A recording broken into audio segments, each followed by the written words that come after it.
Sim.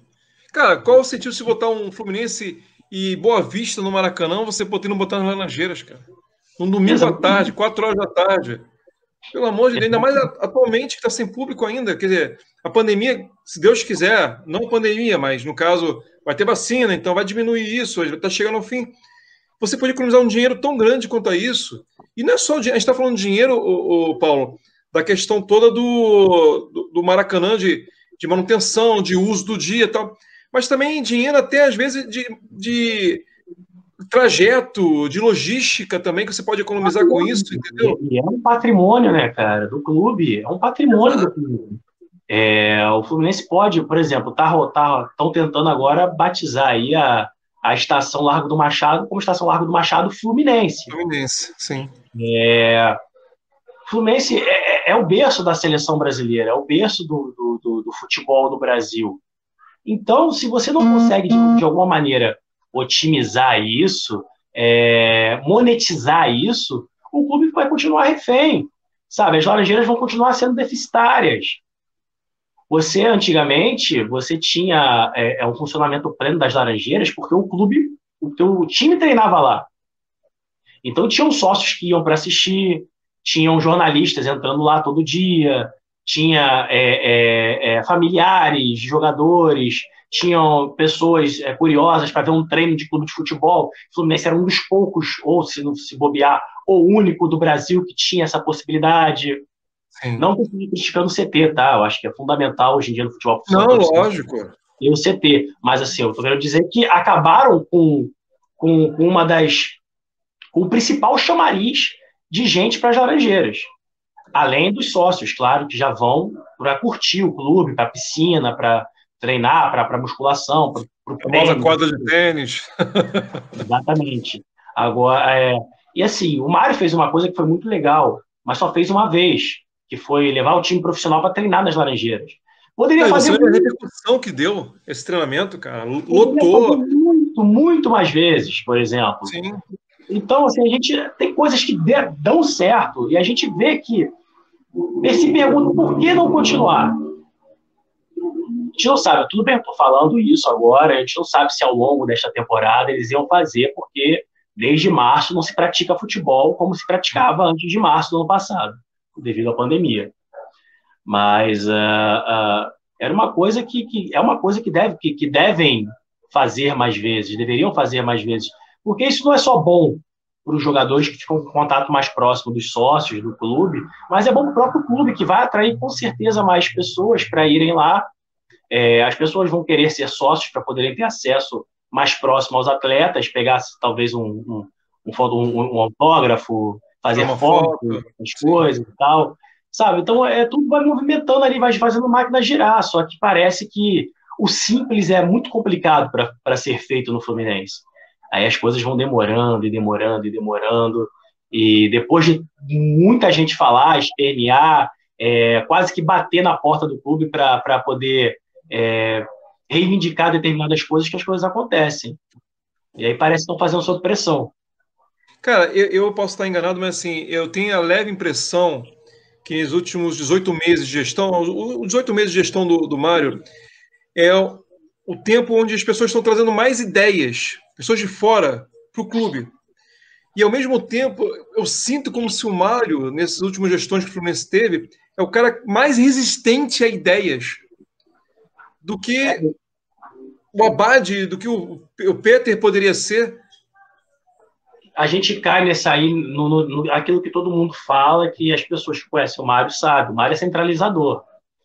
Ele gosta de estar comandando tudo, de estar sabendo de tudo, de estar, sabe? E aí algumas pessoas usam isso como maldade, falando que é uma gestão amigo dos amigos, porque tem amigo do Mário em tudo quanto é canto, todo mundo que declarou voto para o Mário está empregado em algum lugar. Eu acharia esquisito se o Mário tivesse contratado o Tenório, por exemplo, para ser diretor de futebol, sabe? Mas, assim, Faz sentido. faz parte da política. Mas, assim, o problema não eu não vejo como problema o Mário contratar pessoas da confiança dele. O problema é não dar resultado e as coisas se manterem. Sim. Como, por exemplo, manter aí o departamento jurídico com a doutora Roberta Fernandes, por conta de algumas situações envolvendo revelia, envolvendo a própria demissão por Zap, tantas outras situações, o contrato que era amarrado para que ela ficasse até o final da gestão Haddad, e o Mário era um dos grandes críticos da Roberta, inclusive ele sabe disso. Ele falou isso para mim, não foram uma, nem duas, nem 5 vezes, ele falou isso para mim e falava para mim sempre.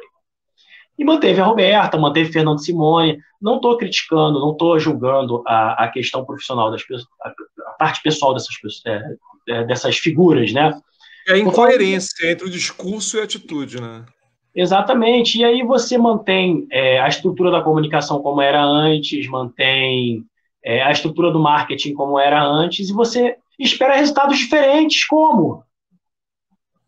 Se você faz o que sempre fez, você vai conseguir o que sempre conseguiu. Isso é óbvio. Então, assim, se você não muda a galera, se você acha que as coisas estão funcionando, você precisa de uma autoavaliação. E aí a gente vai cair naquilo de novo, Júlio. Parece que as pessoas têm medo de dizer não para o Mário, que era o que acontecia com o Peter. Parece que as pessoas têm medo de chegar assim, Mário, tá errado. Mário, não faz isso. Mário, pensa dessa forma. Mário, assim, sabe? Porque eu conheço o Mário, assim, não vou dizer intimamente, porque seria uma palavra muito forte, mas eu conheço bem o Mário. O Mário é o tipo de pessoa que ele vai argumentar contigo, ele estando errado, ele vai argumentar até o final.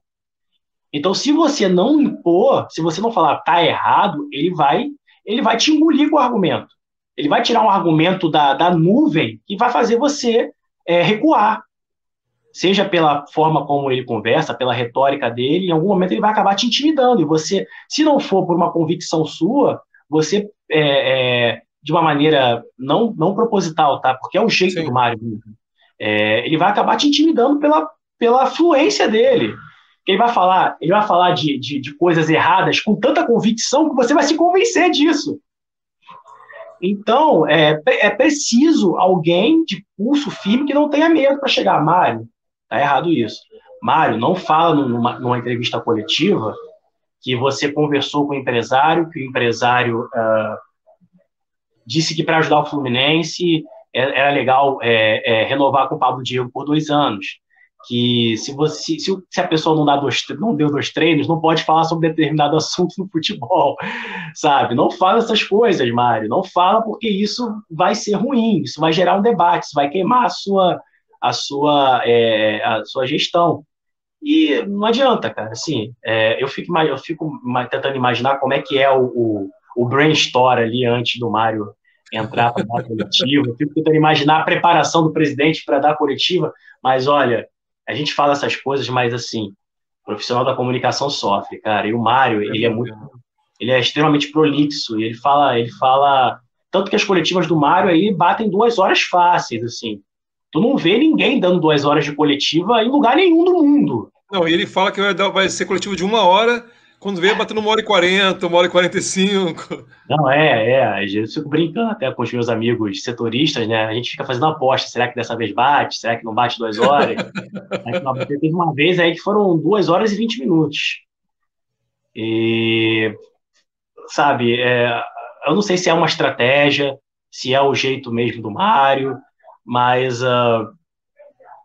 não é a quantidade de coisas que você fala, é a qualidade de coisas que você fala. O Mário, eu não estou querendo dizer que o Mário fala abobrinha, é porque às vezes ele insiste tanto no assunto de maneiras diferentes que isso causa um ruído para todos. Sim. Não só para ele, como para a imagem dele, para quem está acompanhando.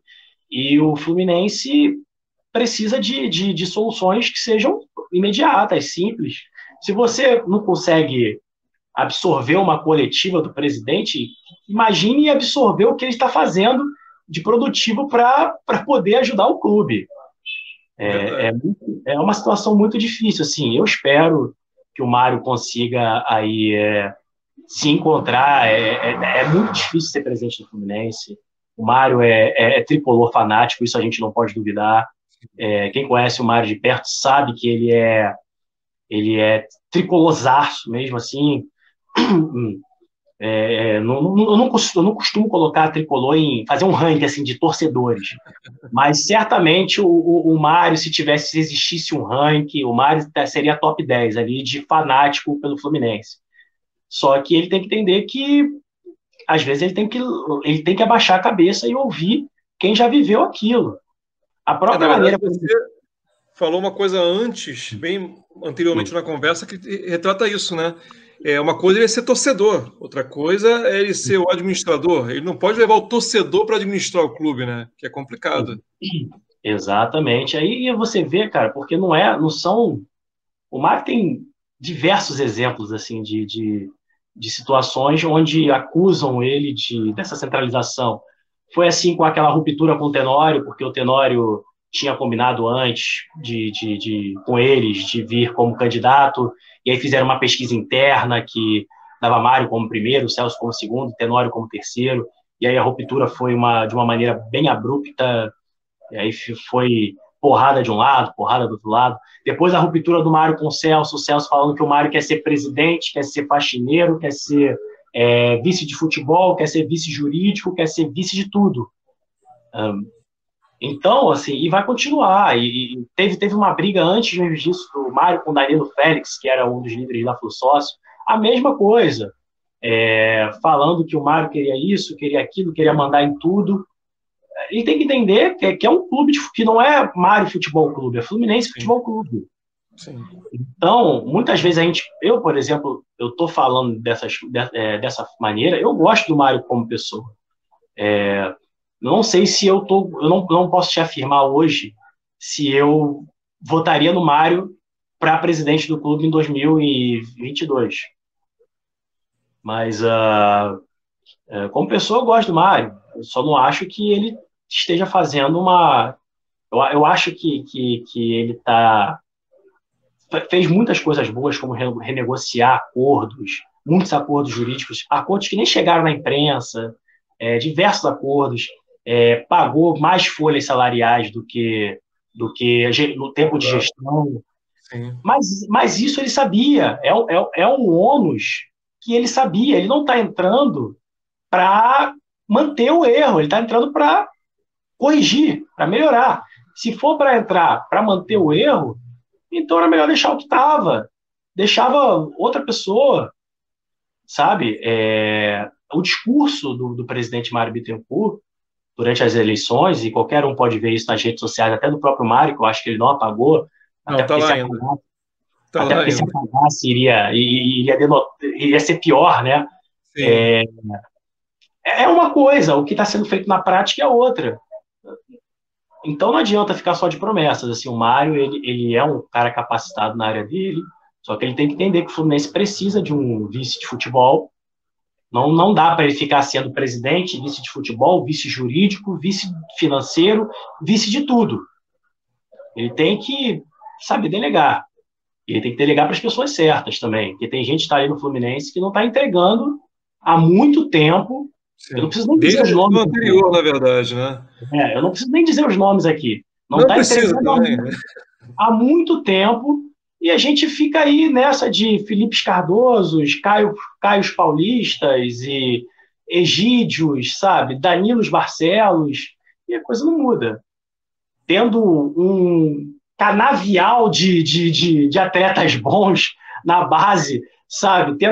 Porque eu não consigo imaginar que não exista alguém eu não consigo imaginar que o Jefter, do Sub-17, vai entregar menos que o Egídio e o Danilo Barcelos.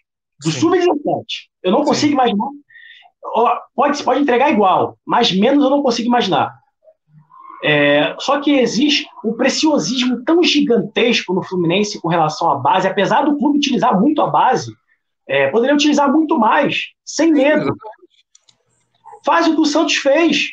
O Santos tem 2 jogadores que fazem a diferença só, que é o Marinho e o venezuelano, Soteldo. Só tem eles 2. Na verdade, o Marinho é o que faz a diferença. O Soteldo é o cara que é rompedor, né? Que ele dribla e tal. Mas o Fluminense tem rompedor também. O Fluminense tem o Kaique no Sub-17. E foi eleito o melhor Sub-17 do mundo nessa temporada agora.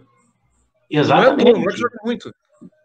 Exatamente. E você Então, vê assim, Matheus Martins, Metinho, o Fluminense tem muito material humano que poderia estar sendo aproveitado.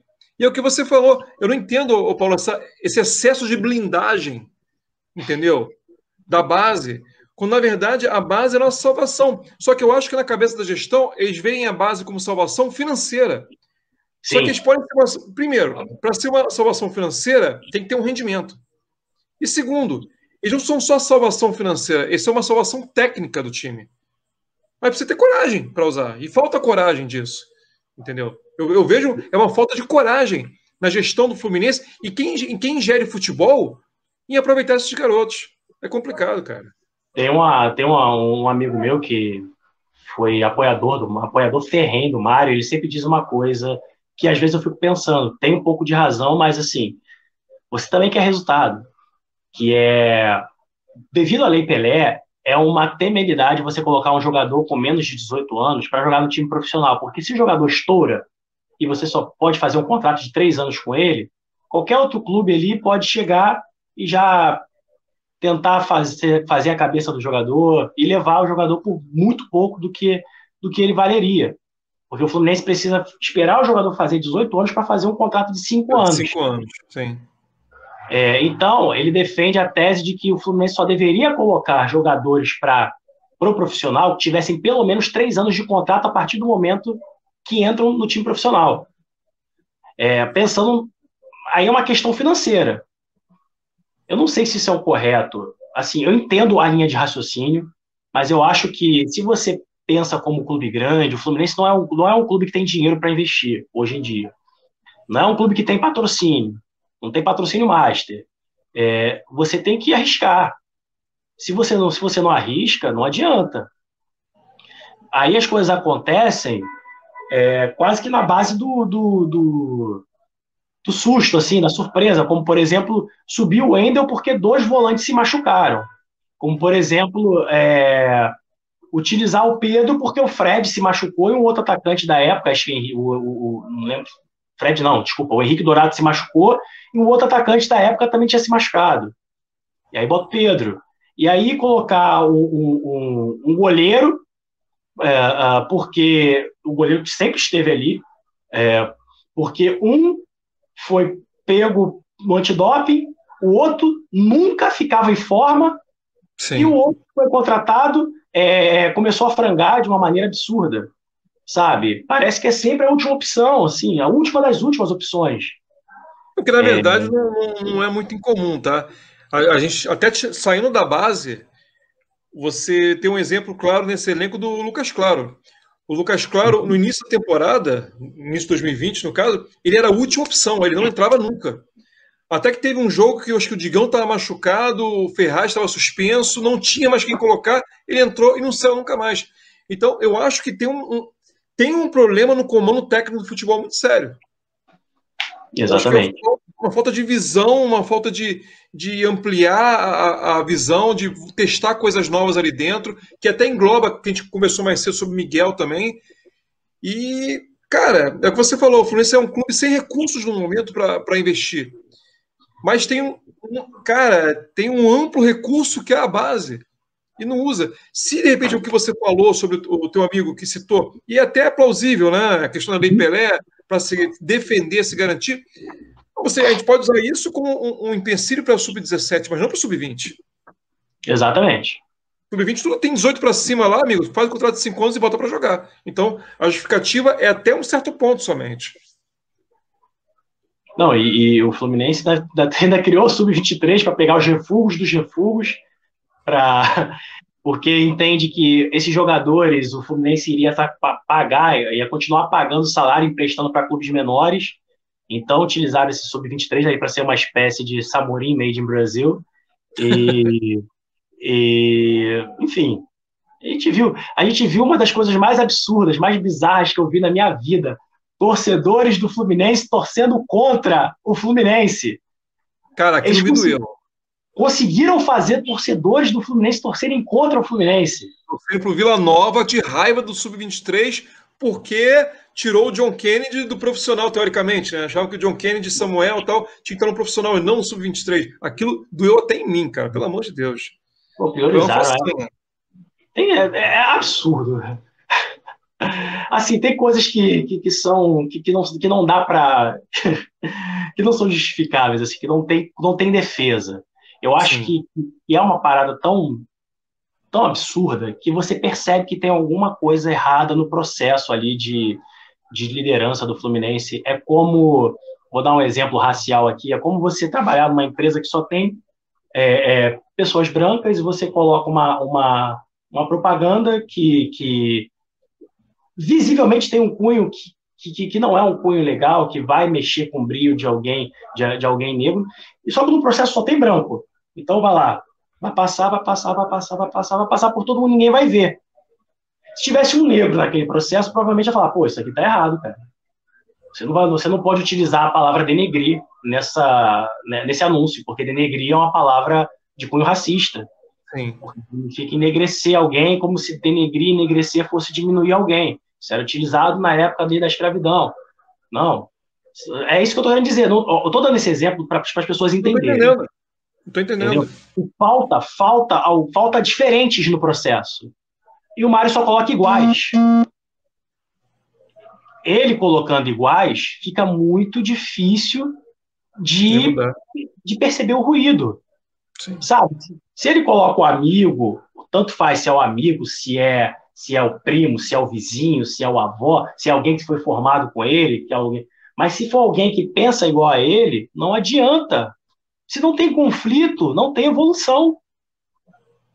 Essa é uma das minhas grandes críticas, por exemplo, e eu não estou dizendo que o Celso Barros seria a pessoa certa para estar ali. Mas, por exemplo, é uma das minhas grandes críticas do Celso Barros não estar lá. Porque o Celso Barros era um dos poucos, ou o único, que dizia não para o Mário, que retrucava o que o Mário falava.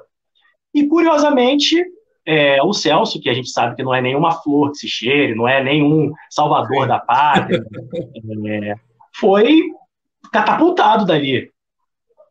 Simplesmente catapultado.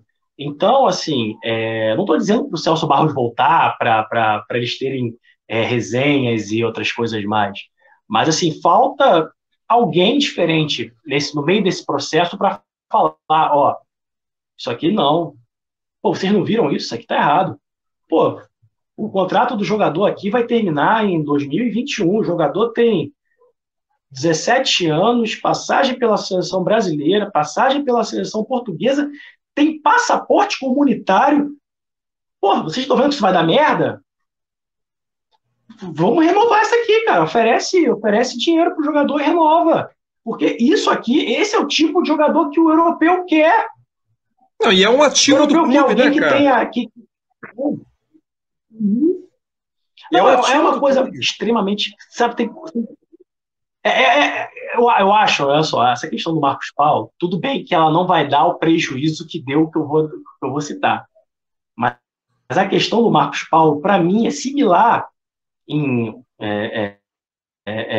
relação a erro ao que aconteceu nas demissões por Zap, porque é algo que você sabe que está errado, que vai, olha só, você sabe que se você fizer isso, vai dar problema. Você sabe que se você não renovar o contrato do Marcos Paulo, você vai ter um problema depois, porque é um jogador que foi destaque sempre na base. O Marcos Paulo era mais destaque do que o João Pedro.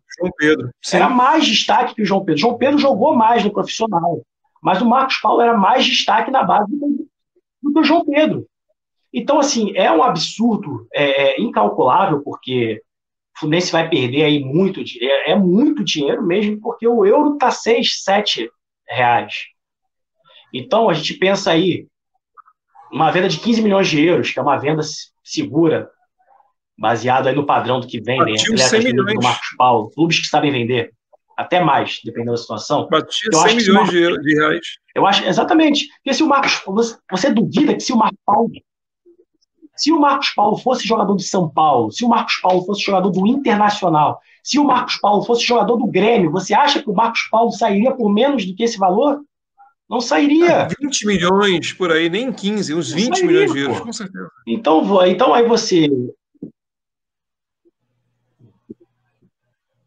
O Fluminense, além de estar com o Pires na mão, ainda comete essas cagadas. E aí é muito difícil manter. Aí não adianta vir com desculpinha de Lei Pelé, porque Lei Pelé todo mundo sabe que existe, é para todo mundo, não é só para o Fluminense. A Lei Pelé está errada, ok, vai marcar reunião com a CBF para tentar mudar, marca a reunião com a CBF para tentar mudar. Mas você já sabia as regras do jogo antes de entrar no jogo. Exatamente. Então, se não, não adianta chorar pelo leite derramado. É muito mimimi em relação a... Então, é muito mimimi. Isso, como a gente já falou, a mesma coisa com o Miguel depois. E aí tem um caminhão de moleques bons da base, Metinho, Kaique, Arthur, o Martins, o Jefté, entendeu? Tem um caminhão de moleques da base para o Fluminense não cometer o erro de novo. Isso eu tô falando só do Sub-17. Tem moleques bons do Sub-20 também. Sim. Mas o Sub-17 é uma geração especial, na verdade, né? Acho que foi até o Phil, que é da FUTV, que postou no Twitter uma coisa que eu achei genial, né?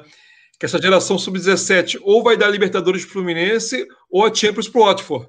Porque é mais ou menos por aí. Os caras são uma geração diferenciadas mesmo. Não tem como, cara. Com certeza, porque os moleques são bons. Eu até estava conversando com o Rodrigo Mendes, que é um jornalista ali do Netflu, né? Eu falei, cara, se tivesse Campeonato Mundial Sub-17, eu acho que o Fluminense levaria. Porque esse time é muito bom. Eu acho que o Fluminense levaria, porque o time é realmente muito bom, deu liga. Pô, você vê, o Flamengo tem um time Sub-17 muito bom e tomou uma piaba. Não viu a conta da bola dos dois jogos. Foram 3 na temporada. Foi 3-0, 6-1 e 3-0. Os caras não viram a cor da bola. E isso é um time bom.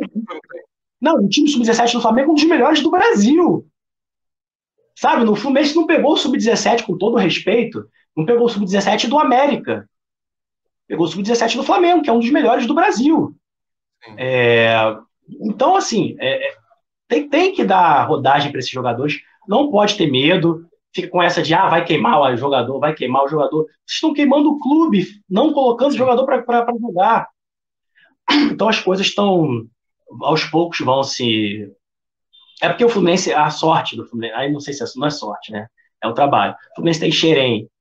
O que salva o Fluminense, o que não acontece com o Vasco e com o Botafogo, é que no Fluminense tem Xerém. Só que a gente não sabe se a galinha dos ovos de ouro vai continuar dando ovos de ouro sempre. Por enquanto tá dando.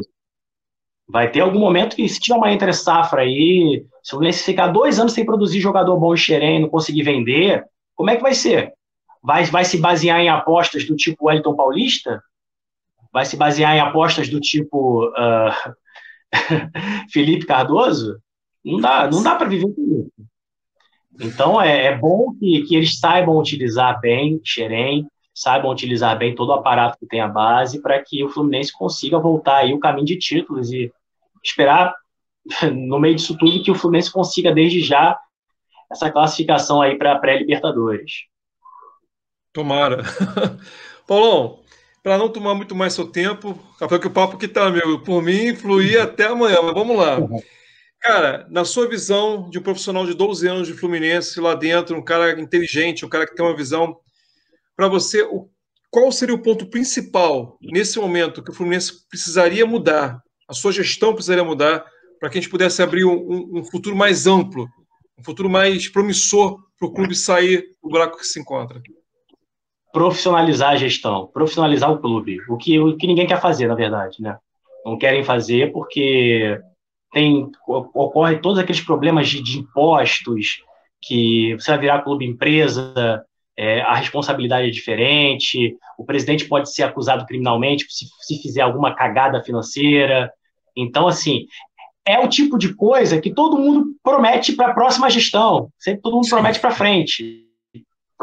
Porque ninguém quer ser o presidente daquela gestão onde você vai ter responsabilidade. Então, eu acho assim que o primeiro de tudo seria profissionalizar. Eu acho que isso não vai acontecer nem tão cedo.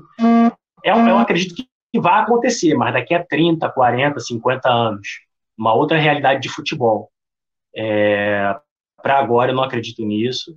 E a outra opção, que também é uma opção polêmica, não tão polêmica quanto essa, mas polêmica, é acabar com os esportes olímpicos e se dedicar ao futebol. Eu acredito também que o Fluminense não vai fazer isso, porque os presidentes do Fluminense eles são intrinsecamente ligados aos esportes olímpicos, porque são entes que ainda definem, né, presidentes. Talvez na próxima eleição, se tiver eleição virtual, se tiver a possibilidade do voto de quem não mora no Rio, através da internet, talvez isso mude. Mas ainda é só especulação, é só perspectiva, a gente não sabe como vai ser.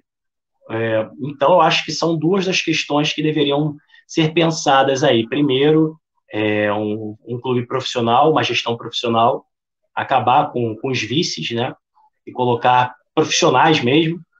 Sim. E depois repensar os esportes olímpicos. Mas, assim, sendo profissional, eu acho que daria até para manter os esportes olímpicos dentro de uma outra estrutura ali, desvinculando do clube. Mas, assim, não querem nem uma coisa, nem querem outra. Então, a gente não sabe como é que isso vai terminar. Complicado.